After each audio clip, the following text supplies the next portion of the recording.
You are listening to the Soul Curators podcast, where we get into the funk and soul of things. It's all about good conversations about music. So come join us.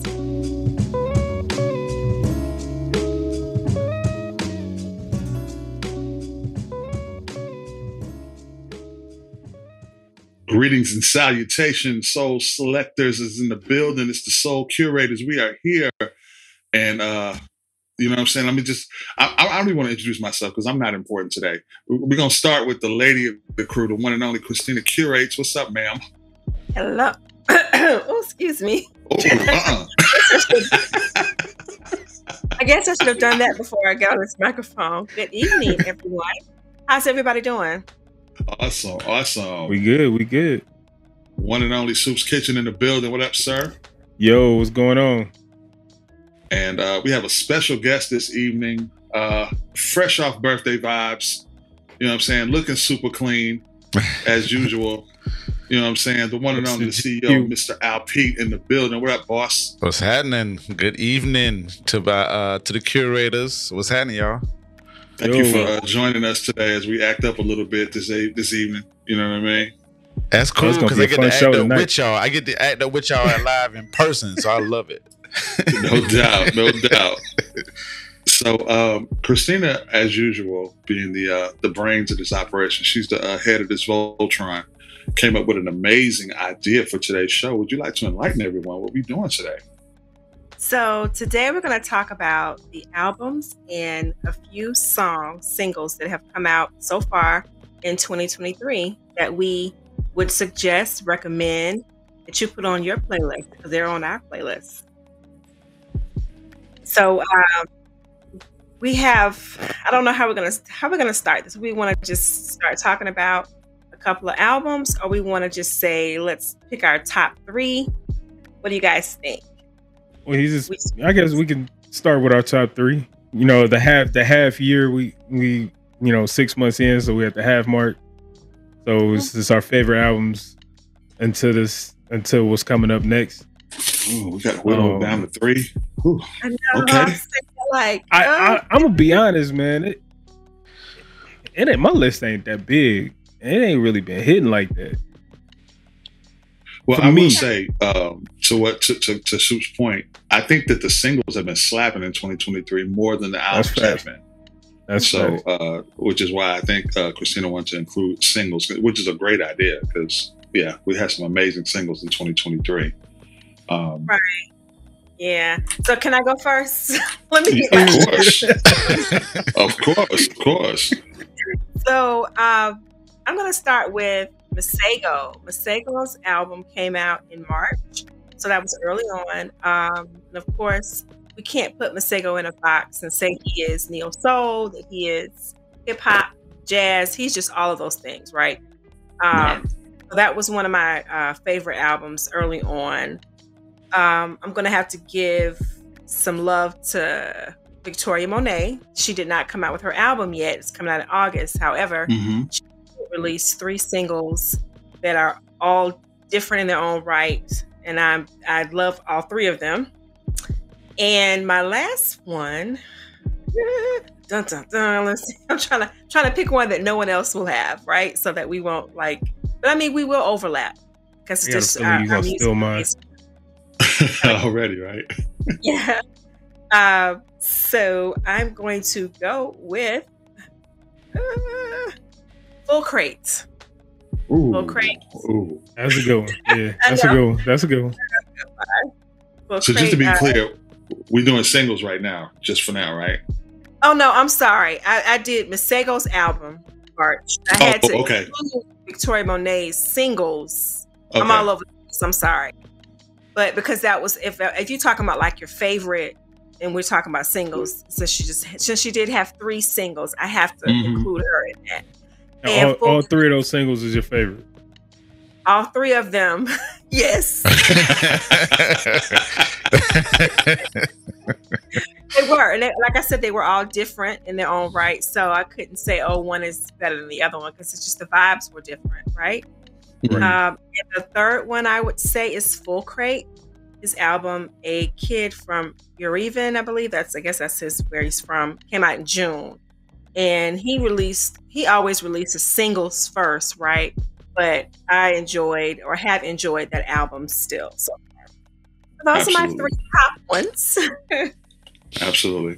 So I'm going to ask our guest, Mr. Al Pete, if he's prepared to step up to the mic and let us know what was top of his charts. Well, I'm sitting here trying to narrow down to the 3, but just for time's sake, and they're all albums. The first one is Killer Michael. Mm-hmm. Second one is Skyzoo, and the other guys are Minor Saint. Ooh, what, man? Yes. What happened? What I do? That was mine. Both of those joints is mine. Killer Mike. Yeah. Oh man, I gotta And then the third one, I just off the top of my head, Black Thought, the Black Thought album. Yeah. So those are my 3 hip hop. I had some R&B scattered in my list, but while we talking, I'm gonna try to narrow it down to 3 because I'm shocked. One was already. You say you shocked by what? By me having R&B? Yeah. Listen, last year my list was pretty full of R&B. I'm working my way in now. Now I'm over here looking at my list. So I'm not gonna steal none of yours. I'm gonna let you go before you go me because I know we got a couple of the same ones. I know we do. All right, so look, I'm the difficult child. So look, I got the hip hop and I got R&B. Okay. How good? So look, so on the R&B tip, I got, who do I have? I got Music Soul Child. What was the name of that album? Music Soul Child's album. Victims I can't think of the name of it. Yeah, that one. That I mean, it's a good album. I liked it. It's still on repeat for me. And then I got Paul Grant's new joint, Forward. And who is the third one? R&B wise, I can't think of the third one. Like R&B wasn't that for me. It wasn't like hitting like that. Like I can't really think of a third one. I think of a single, Romero Mosley, Invisible Ink. That's been on heavy repeat. But Al Pete threw me all the way off because he got all my. Well, you did have 3 R&B. Now you're gonna have 3 hip hop. I got 3 hip hop. Look, I got all right. I'm just playing. I got Odyssey. I got Odyssey's album, and I got Ivan Ave, and I got. I can't take. I gotta go with Skyzoo and the other guys, man. That album is still on repeat for me. And I think it's okay if we have some that are overlapping because that just shows how dope the album was. So. But I wanted to say it first. Well, thank you. Since you're giving that green light, you said you wanted to say it first. Yeah. Well, I should have went last then if that was the case. Because when I thought of Skyzoo, I was like, I know Soup's gonna say Skyzoo joint. I'm actually very surprised, Soups. I'm actually surprised because what I have on my list, I thought for sure you were gonna have on yours. So I'm gonna borrow your style. I'm gonna give 3 R&B and 3 hip hop. Okay. All right. The first R&B, Christina actually got to it first. Soul Qurators, Kid from Yerevan. I think we all just love that project. It was real dope. I'm going to throw Jalise on there, who's going to be a guest of ours soon. I'm not really sure. I was very impressed with that first project. And then she got a joint with Amber. And she got a joint with Ninth produced it. So I'm very impressed with that project. Plus, I had been rocking her first 2 singles for a while. So shout out to her. And one we really didn't talk about much, the Dinner Party album, Enigmatic Society. Yeah. Upon revisiting that joint really is a very solid album. I really do enjoy it. There's not a lot of skipping on it, and I think they did a good job on it. And I think it's Aaron. What's the dude name that's singing on it? Aaron Ray, or is it? Yeah, Aaron Ray. Yeah, yeah. You can't skip it because then you'd be back to the first track. Well, it's so short. True. Hip hop wise, I'm super surprised y'all didn't mention these. K Tremine was one for me. The Larry June and Alchemist project, The Great Escape. That's just been. Yep. I can't get enough of that one. And Tyler the Creator, the Estate Sale. I really thought it was a real good project. I really do. I liked it. It was very well done. You know what I'm saying? I know Super may not be feeling Tyler like that, but no, I like the that single he dropped. Yeah, that was rocking for me. And I got to give a special shout out to Christina for these two, because both of these are two that we kind of found together. The Jane Hancock "Laying Next to Me" single. I just can't stop playing that. Jane Hancock, God dang. That's on heavy rotation over here. Man, she was wrong for that. I had to message her. I said, "You wrong for this shit. This is fire." And the Eric J single, Electric Kool-Aid. Oh yeah. Man. Ooh, man. So I put the song, well, some of the albums that I not saved, but just said came out in the chat for you guys to see. Just how much, of course I didn't do any hip hop, sorry, but I did all of the R&B / indie, whatever you want to call it. That's just a few of them, because Shafiq Hussein is not. Hussein. He is straight up jazz. That is a new jazz album that was really good. So just to let you guys know. I see you got Kevin Ross in there. Man. Kevin Ross had a. Did y'all like? Huh? Did you like that? Like, is that? I put one of the songs on my last playlist. I mean mix. So I think his last one was better. Like, I think his last album was better. I felt like he was trying on this one. This is a solid list right here. I can't describe it though. Like I like Kevin Ross, but it felt like he was trying too hard on this one. Like, trying too hard? Yeah, like it just didn't seem natural. Like the first album that he did, it just seemed like just natural. Just like he just went in there and just didn't think about it and just came right out. This just seemed like a lot of thought. That dude has an amazing voice, and I feel bad that I don't really be feeling his music like that, because he can sing. He is an incredible singer. Great. I like him. Why y'all think that is? When it comes to Kevin Ross, I would put him more on the R&B side versus like the soul side, if that makes any sense. Yeah, that makes perfect sense. Okay, perfect sense. And that might speak to why his music don't really touch me like that, because I don't know, but he's an incredible singer. But most definitely. I don't know. He took a lot of stuff into his. Oh, go ahead, Christine. No, you go ahead. No, I'm saying he took a lot of stuff into his own hands when it came to the admin side and on the creative side. So I mean, that might be one of them situations like how y'all spoke on before, when I forgot the artist that y'all said. It was past episodes where y'all said this one artist needs to get with this one producer or whatever, and just made like a. So I think Kevin Ross might be. We might can put him on that list too.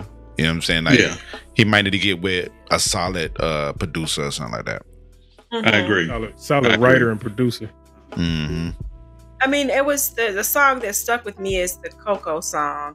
It was different. It had a little bit of a kind of a Caribbean kind of beat to it a little bit, but I did enjoy his other albums, but I just put that on the list because I listened to it more than once. So that's why I made the list.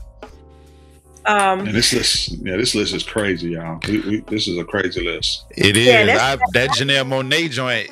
And I just started that, like, started this before we got on. So that list is not complete. That is just you. But Janelle, go ahead. What for her album? Like, should I listen to it? Because like why I haven't gotten into it yet. I don't know. I never got really into her music. Like, I like her, but I just never really got into her stuff. Listen to it and listen to it all the way through so that you can see and feel the connection between each of the songs, because it's like a full. I mean, they just certain albums don't have those songs where you can play one song and then the next one. I mean, it just flows really good. It does flow. It feels like a concept project to a degree. All right, I'm gonna listen to it. Lover, lover, lover. Oh, well, I was gonna go into the whole essence, but I'm not gonna do that today. We'll save that for another conversation. Now we ain't got shit. I want to know what it felt like in the room, because I know you was witnessing it live. I was on Hulu like, damn. She had aside from the fact that they placed her right before, who was that was coming on? Lauryn Hill. Was it Lauryn Hill? I forgot. It was so many people. I forgot. I have to look at the lineup again. Let me get to my phone. But she had on a bra or a like a bathing suit top that was already kind of like poking out anyway. So her boobs weren't fitting properly into the thing. So everybody was like, "Oh goodness, she gonna have an accident." But it's like, you don't care about having an accident, because I mean, she free, you know. So the song that she played, I guess, was from one of her old albums. They had talked about, you know, the breasts or whatever, and she lifted her shirt. And of course, she had a pasty on, but everybody was like, "Oh my gosh, she showed her breasts!" Just like, y'all. Anyway, I mean, it was cool. I think I looked away when it actually happened, to be honest with you. But she's an awesome performer. The performance was dope. Even, you know, without that part, I enjoyed her performance, and it reminded me. I'd seen her once at South by Southwest many years ago, and I haven't really seen a full performance from her since. And after that, I was like, she even did some songs that I really like from her older catalog, and I was like, oh, she did Electric Lady. Oh, that's my joint. You know what I'm saying? So yeah. That's a song that she had on them elementary shoes and the tux. The Electric Lady song? I think so, yes. And folks want her to stay in the outfit, but that's for a whole other conversation, you know. I don't care what she wear. But what you was telling us is that she performed better than Lauryn Hill. There's no competition. I can't compete. You can't compare the two. They're completely different artists. Janelle Monáe I'm just starting some shit. She kind of totes the line of rock a little bit. She likes her guitar going, and it's like, so Lauryn Hill compared to her are two different people. Now I'll tell you about Lauryn Hill, because Lauryn Hill still, from my understanding, has legal issues. She still cannot sing her songs. Let me just say, from my perspective, it takes a minute for you to figure out what she's singing. Once you hear the chorus, you're thinking like, okay. And some people, from what I see on social media, because I posted something on Facebook that night when I was actually watching her, but some people actually like the rendition that she does with the songs. And I mean, she wasn't bad. It was just her sound was horrible in the Superdome. There's the sound people for Essence did not do a good job at all. So and it may have been a different perspective from people who were watching on Hulu. But it was trash. It was trash. So they did not do Lauryn a good. I mean, the fact that people talk shit about her anyway, and then for them to mess up her music, and then for the entire everybody who came before her was late, right? Oh shit, she wasn't late. Like, she was late, but really the whole damn show was late. So you can't blame Lauryn Hill for that. You got to blame Essence for that, right? She didn't come on to 1 o'clock New Orleans time. Or I forgot what time it was, because I was so damn tired till it was like. But, you know, a lot of people were leaving because her sound was bad. And of course, it was a long night. She wasn't, and I'm not sure what people expect from her, because it's not like she's going to get on stage. She wasn't doing the Fugees songs until Wyclef came out. So that's when her mood changes, because her album, most of the songs are like not upbeat songs. Right. You know? So, but yeah. I just got beef with the fact, and you may have to verify this for me, Christina. I'm trying to figure out why they put Faith in the Super Lounge. why she couldn't get the stage, because she was there. There were no super lounges. They didn't do super lounges? No. When I found that out, I was like, give me my money back. No, I'm just playing. But they're doing construction in the Superdome, so there were no super lounges. Wow. That's like that, and I think that because that was okay for those of you all that may not know what that means. They would have 4 smaller venues inside of the Superdome where you would see Eric Roberson, you might see Robert Glasper, you might when he was first on.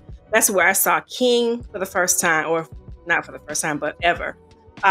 Who else? Just the indie artists that may not be on the main stage, right? So it would be 4 different places that you could go in the Superdome that you could catch these artists. I think Escape came maybe a few years ago. I guess they was performing for the first time in a very long time, and they were packed. So they didn't have any of the super lounges at all. Wow. They have formed at the convention center. I think she did, because somebody, of course, listen, for those who do not know, I am the resident Faith Evans stan. So it's gotten to the point where it's like people who have never met me know this. So they'll start sending me clips of stuff. So somebody sent me a clip of her over the weekend, and I was like, why they put her in a super lounge? She could have been on stage, but I wasn't tripping. She wasn't on the main stage. She was at the convention center, which is a whole nother venue, and that's a whole nother conversation about Essence in itself. Yeah.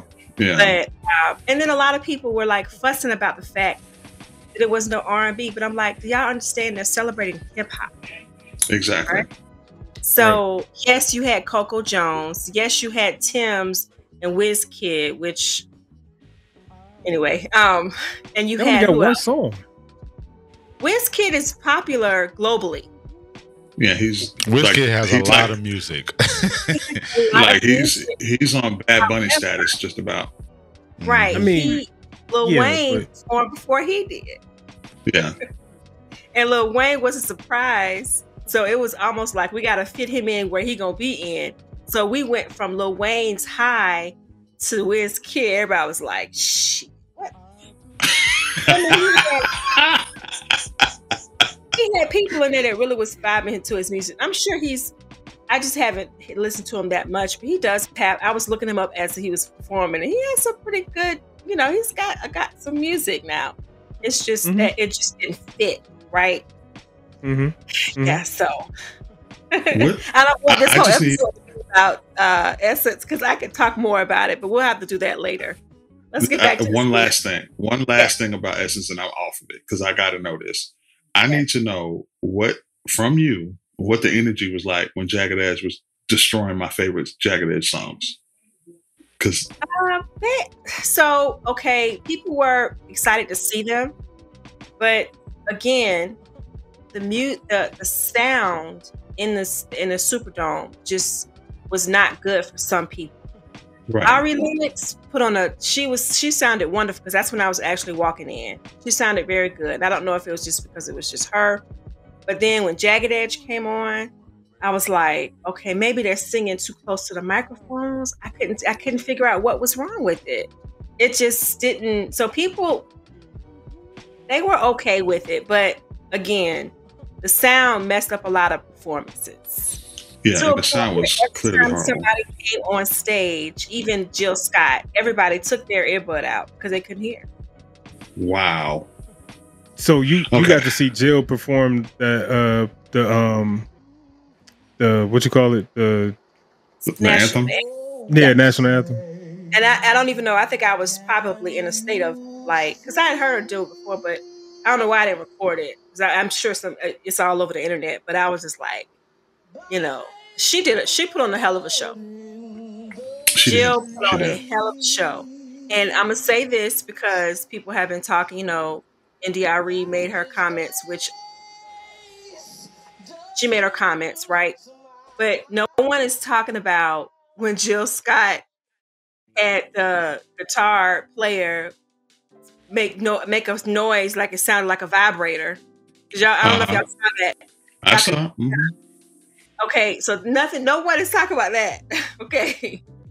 To me, that's I mean, it Jill was was doing this on the mic one day, so like that's right. what you expect from Jill. We're making a big to do about Meg and her bringing these people out twerking, which is Meg Thee Stallion. And it's New Orleans. It's that's 12:30 at night, right? So people are like, some things just don't need to be on mainstream. I'm thinking like, okay, well, why are we backing that ass up? No one is complaining about Juvenile and back that ass up. We rallied over his NPR, right? But those women, where if you put on back that ass up, they were twerking to his music. So it's just like, okay, I've heard too many think tanks. You can have your opinion about it, and some of it to an extent I agree, but then it's like Meg Thee Stallion. If you don't like her, then you don't have to watch her. Right. Your child should not be up at midnight watching the damn Essence Awards.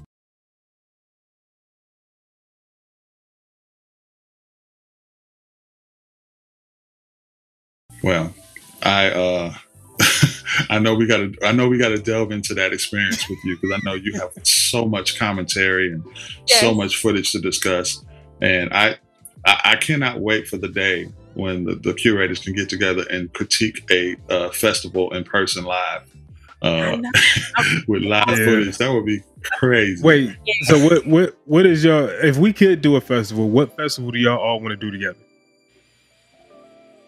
Essence is a little too much. Yeah, Essence is, but next year is supposed to be, I think it's 30 years. Or the lady, the president of Essence now, or her CEO of Essence said 30 years. But I'm thinking, like, I thought it was 95. But anyway, I got a suggestion. Music Fest. I was thinking that one Music Fest, because I think that's a good central location for us. If we want to be a little bit more, travel a little further, Hers Festival, the what is it called, Lights Out or what have you, in Cali. Oh, in Cali. Or we could try to see if we could hit Anderson Potts Festival next year, because I think his is a 2-day or 1-day. I can't remember. Yeah. What about Dreamville? Or Dreamville. Dreamville. Well, we can decide. Dreamville sound like it looked like it'd be lit, boy. Yeah. But I don't know, like, we got to make sure Christine's going to have fun, because, like, that's pretty much a hip hop type of festival. So. I think she would enjoy Roots Festival. I think she would enjoy the Roots Festival. I'm cool with Dreamville. I just have to bring my chair. Listen, I'm getting to the point now. I would have to bring my chair at festivals. I've gotten to that point. Oh yeah, I'm definitely bringing my chair. Well, VIP is separate, because I can't. And that crowd I could easily see myself with Uzi Vertis performing. Yeah, I'm leaving. Now we got to put that on the list, because I can just imagine our expressions and experiences watching, God knows who on stage. You know what I mean? Oh, we could do the Roots, but the Roots picnic. I think that would be cool. I think that would be cool. I'd be willing to climb them hills again. Oh, so let's plan for something. Let's think about it and plan for something next year. Yeah, let's pick one and do it. Ooh, and look at Mr. Al Peaks. He's grinning at the footage he know we're gonna get.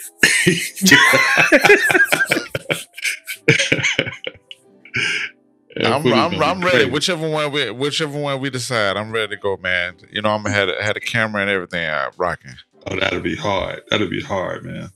So listen, so Christina, that was the first half of 2023's music. That's our haul for right now. I'm pretty sure we could probably pick out a bunch more that we didn't get to, but I'm looking forward. I mean, is there anybody that we're looking forward to for the remainder of the year to drop some music? I know you had already mentioned Victoria. Yes. Who else is coming out with something? So, I don't know. So, who's coming out with something? Well, I don't know who's coming out, but I know something that we didn't mention that was like really, really important. De La Soul's catalog dropped. Yes, indeed. Absolutely. And that was like, that's extremely important. They dropped on all streaming platforms, so you get Stakes is High. You get, all of their classic albums all under one roof. And it felt like a new album. It felt like I was listening to new music. Like I was more excited about that than anything that dropped. I'm glad that the younger people who are listening to hip hop that are trying to, explore, get a chance to listen to them. Because, of course, they may not have known too much about them since they weren't on the streaming platform. So I'm glad about that. Yeah. Don't mind me over here, just playing some music. And what we have is much more. Shouts out to De La. Yeah. This song bump. No matter where you play it, like I love playing that song. Hold on, real quick. Tanya, don't swing on me, but you know about De La Soul, right? You being funny? You're trying to be funny. Yes, I know about De La Soul. I know about them. Why would I not know about De La Soul? I mean, listen, you the R&B queen over there, so we would just want to make sure you know a little bit of the hip hop now. So yes, I think I would have been in a hole the last 20 years if I didn't know who De La Soul was. And we definitely got to go to a hip hop concert with you one day. Just to see. This as an experiment. But it's not like okay. Yes, I guess we would ask, who do you want to see? Hip hop. If it was a hip hop or group you wanted to, who would you want to see live? Tribe. Of course, I know that wouldn't happen, but of course, I saw. Okay, hold on. Let's stop. Pause. Okay, so let me tell you, I am going to. Oh shit! I can't think of his name. Pass the mic guy. What's his name? DJ Cassidy. Oh, Cassidy. That's okay. I'm going to see his show in New York. Oh, word. Okay. So that's dope. July. I'm wild jelly. I'm wild jelly. Surprise. I should have just kept it a secret and just said, "Look, y'all, look where I am." That's awesome, actually. All bullshit aside, yeah. Yes, when they were one of the last few shows they did in Atlanta. Who else would I want to see? I mean, currently, it's like when T.I. came out and when Juvenile was on stage and when Lil Wayne, I enjoyed it, but you're not going to hear me rhyme Sky Zoo's album from top to bottom. I love him. I mean, I think he's one of the more popular ones out now, but I'm just not. I'm not a hip hop head. So you enjoy Sky Zoo? Yes, of course. All right, we got to let him know that. Yeah, with the little blue, with the purple in the background, Dream Deferred. What was it called? A Dream Deferred. See? Yeah. That was a good album for sure. That was a good album. We gotta let Sky Zoo know this. Like, okay, I hear with the Black Milk shout out. Yes, I think he's handsome, but other than that, no. I listened to some hip hop. LP is trying to be funny. I mean, just making show. Just seeing what's. There was a time when I did not appreciate it. I would say that. I think. I'll give you this story. So back in 1996, was it 96 when Tupac's album came out? And of course, back then, school. What's Tupac's album that came out in 96? All Eyes on Me? All Eyes on Me or Machiavelli. One of the two. Yeah. So that came out and everybody was waiting at the record store to get the album. Of course, I was like, I'm not going down there. Now, I was listening to Missy, Super Duper Fly, but there was a period in my life where I did not listen to much hip hop. I was listening to hip hop based off of what my sister was listening to because my sister was a big Tribe fan. My good friends were into hip hop, but I just wasn't, feeling it like I was R&B. So it took me a minute to really appreciate it. You name two dope artists that you fans of, Black Milk and Sky Zoo, so that counts. You a hip hop head, technically. Truthfully, you are, because most casual listeners would not name those. I mean, we get the Little Brother too, right? Little Brother, Little Brother, yes. That's what I'm saying. But that's a healthy. I feel like that's a healthy amount of people that you dig to be like, okay, you a hip hop head. So, I'm not a you like Rhapsody too, I would say that in my latter years, I've appreciated, like when I found out what Loving It's sample was, I was going crazy, because I just enjoyed the actual song and when I heard the sample.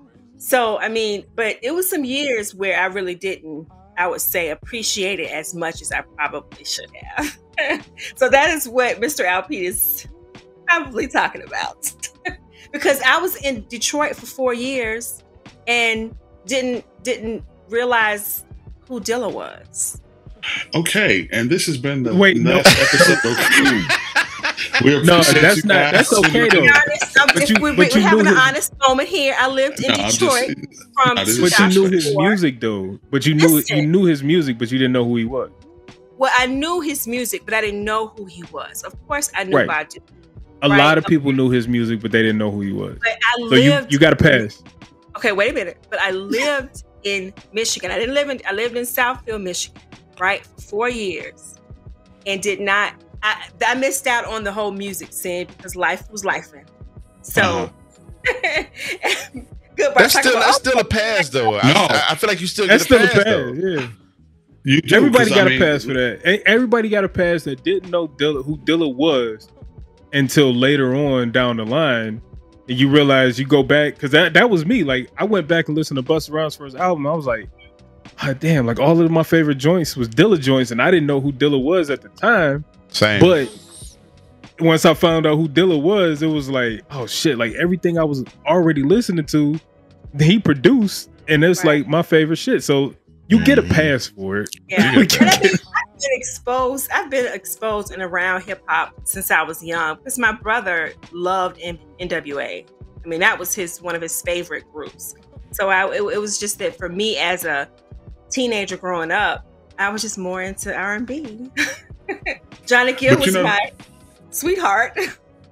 But it's kind of funny. The story you tell is funny to me when I'm laughing at myself because, in my high school years and junior high years, hip hop was what us boys were supposed to be listening to. So on the outskirts, I had all the hip hop tapes. But when I was by myself, I was listening to Belle Biv DeVoe and, like you said, Johnny Gill and Whitney Houston and, SWV and all of those. I was listening to Silk and all of that type of stuff on my private time. Now, when I was in the streets, it was Redman, it was Daylight, it was Tribe, it was, you know what I'm saying? So I was hiding, the R&B love that I had. And it only was when I became mature, I was, proud enough to say, I am really an R&B head. I like hip hop a lot. Like, I love it.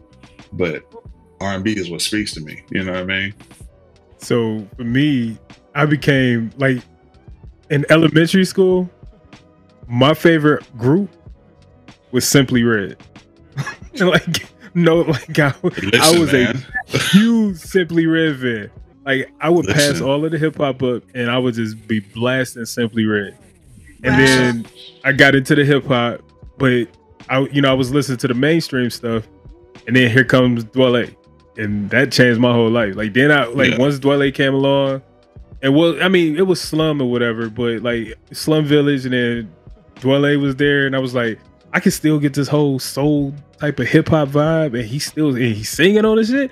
Oh, I can get best of both worlds. And so once I realized like I can listen to the smooth shit and it actually helps me with the females, I was on it. Like, come high school, I was like the biggest R&B king. I had everything. Like, I was selling CDs too, like mixed CDs and all that type of stuff. So I was like, I had it all. Like, R&B was my thing. But when I was going to go play basketball, or if I was with the guys, it was all hip hop. But R&B is like, Suit, what you got? And I would be like, here you go. Like, the ladies would be like, yo, what you listening to? And I always had an R&B smooth mix. And he was like, "Oh man, he got the smooth shit." And I was like, "Yes." What's that story, LP? When I started loving R&B. No, I mean, so I'm like your start of when you were younger. I know you was hip hop head from how old? Okay, so with that, us being in Florida, we had to listen to the South. We had to listen to the UGKs and the Ghetto Boys, which they was fine, but definitely had to be on like that Luke and all of bass music, even a little bit of Atlanta music before LaFace came out. But while I was in it and listening to it, I was in my cut listening to the Tribe Called Quest and all the New York music. So I grew up on a lot of New York hip hop. But then when I got wind of the West, I just started incorporating all that stuff in. But yeah, I was listening to all that stuff in the rooms. I couldn't go and have those conversations in the hallways. So that was my story on that. But as far as like R&B, I thought R&B was cool, but man, when that Baduism came out, that's when I was like, nobody can tell me a thing. I was like, what in the hell is this? Like, what is this sound? What is this sound? And that's why I'm so stuck on the neo soul. Like I'm going to forever call it neo soul to me, because I feel like that was my pathway into neo soul. So ever since Badu, I didn't look back. And then you got the D'Angelos that came out, and it just, the list goes on and on and on. So yeah. That Badu album is definitely a classic. That neo soul, I'm so thankful that it feels like home when I listen to it. You know what I mean? Yeah. Like it feels like what I've been hearing in my spirit all my life, and somebody actually recorded it. You know? I'm sorry. So with Baduism, what caught y'all first? Did the bass of the music, or like the production of the music catch you, or did the lyrics catch you? Because like some people who listen to it, it caught everybody differently. Sometimes it caught, like you caught the music first and then you caught the lyrics. But a lot of people say it's reverse. Like they caught the lyrics first and then the music. Man, it was just the soul of it, man. It was the soul of it, the feel of it, the funk of it. That's what caught me. Her voice was different. All of it. The music. It was just different. Every last thing was different. You're right. The music caught me first. I'm gonna be superficial, even down to the album cover. I had never seen an album cover like that before. And I was like, what is this? And then, like Mr. Alpete said, is the funk of it. It was rich on every level. The vocals, the sound, the production, the lyrics. It was all like, every time I listen to it, I find something else in it that I didn't catch the first time. And it was warm. It was just warm. It was a warm album. Sorry. Now, did y'all hear her first, or did y'all see her first? Like, did y'all see her music video first, or did y'all hear her music first? I saw her first. I saw her first. Saw the video first. That's the song that I heard. You can't tell me that, don't. Funny story. Now the On and On video was a play on the Color Purple movie, right? Color Purple, yeah. I had not even seen the Color Purple movie until later in my life. So I didn't understand the video connection until I didn't see Color Purple probably till maybe about 10 years ago. Wow. So I was just watching this video like thinking that's just her. Hey, they gonna come out. They gonna come get your black card. Yeah, I know. Yeah, they can try. They can try. At least you saw it. I've seen it several times since, but like I didn't catch the correlation when she was in the video. I just thought it was just a dope ass video. Yo, real quick, but I got title pulled up. That's where I play the music from. But if you see the cover, like the way that they got it animated. It fits perfectly with the cover. It looks totally. It just looks different, but it looked cool as hell. Like even down to her pose, like the way she posed in the cover was it was just different. Everything was different about it. Yep. And that's been back when we were heavy with CDs. So the CD just having the CD in your hand and having it on your shelf and being able to pull it out and opening the cover and flipping through the book and all CD of that. Yeah. That's 1997. Good grief. And here we are, the Soul Curators, still finding music that make us feel like that. You know what I mean? That's amazing. Right. That's one of the things that, although, Soup, you said you didn't really have much that kind of stuck with you that much in terms of albums.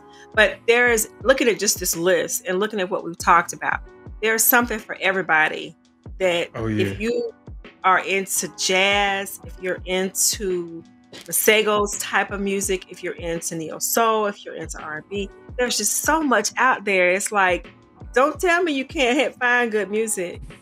We're not going to all like the same thing. But there's so much music out there. You just have to just kind of just come out of your comfort zone and just listen to something different. Absolutely. I agree. And I don't think we can close on a better note than that, Christina Curates. And I thank you for putting this idea and this concept of today's show together.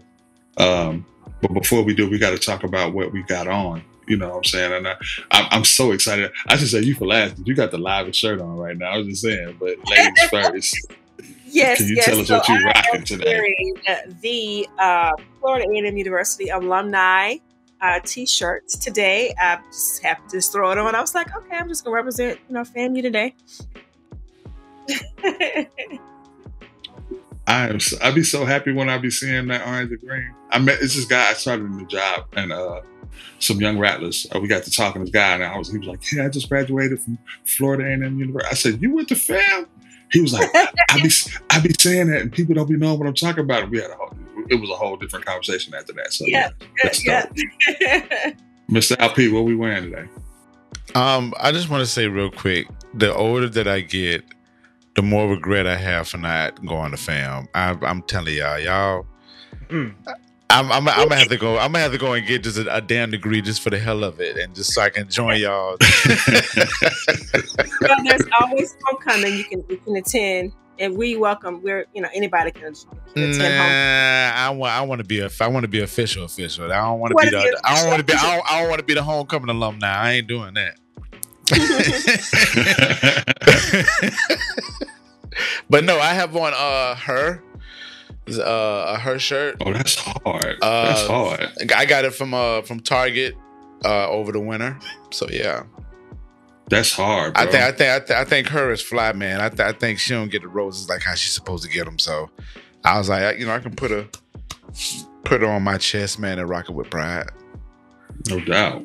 Yeah. She's in the new. She's in the new. I'm sorry. She's in the new color purple. Go ahead. Oh, really? Tying it all back in. Yep. Mm-hmm. I might have to watch now. I'm wearing a Just Good Music shirt from Zoe. It's my favorite shirt. I walk around with it proudly because I just want to hear good music. So that's me. Shout out to Zoe. We got to get him on here soon because I know he can't wait to talk his shit. Yeah. What up, though? I am rocking our girl, Alex Isley, from the Marigold tour. I had to grab one. I had to. It was, my pockets was like light, but I was like, I gotta get this. Yeah. What'd you say, Soups? You saw me look around. I said, that's my second wife. Man. the views expect. She's young